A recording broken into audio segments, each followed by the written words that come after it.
আজকের ক্লাসে তোমাদের দেখাবো হচ্ছে কিভাবে ভগ্নাংশকে পূর্ণ সংখ্যা দ্বারা ভাগ করতে হয়।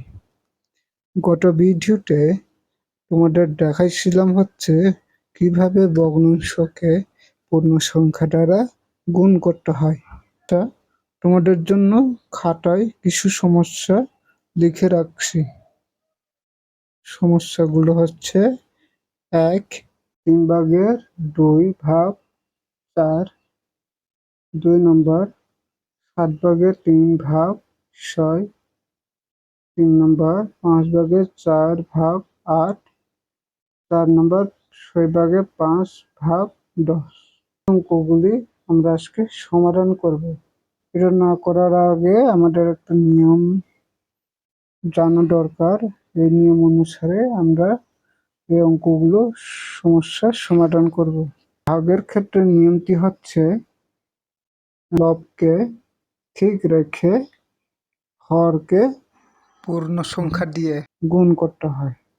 তাহলে দেখো বন্ধুরা, লবকে ঠিক রেখে অর্থাৎ লব 2 ঠিক থাকবে, তারপরে হরকে পূর্ণ সংখ্যা দ্বারা গুণ করতে হবে, অর্থাৎ 3 গুণ 4 হচ্ছে 2, 3 4 12। তারপরে 2 নম্বর হচ্ছে লব হচ্ছে 3, তারপরে হর হচ্ছে 7, পূর্ণ সংখ্যা হচ্ছে 6, অর্থাৎ 7 দিয়ে 6কে গুণ করবে, অর্থাৎ 7 গুণ 6,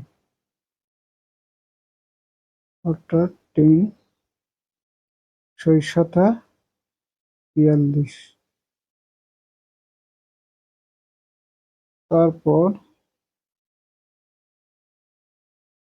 3 নম্বর হচ্ছে লব হচ্ছে 4, হর হচ্ছে 5, পূর্ণ সংখ্যা হচ্ছে 8, অর্থাৎ 5 দিয়ে 8কে গুণ করতে হবে, 5 গুণ 8, অর্থাৎ লব 4, 5 আর 8 গুণ করলে 5 আর 40।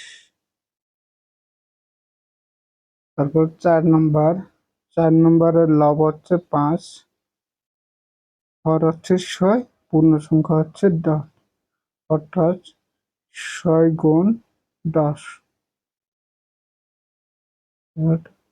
উপরে 5 গুণ করলে 6, 6 10 60।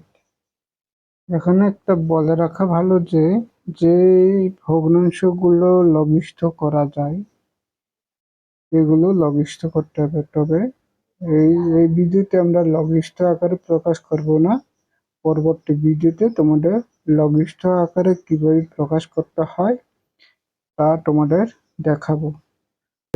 আজকে এই পর্যন্ত।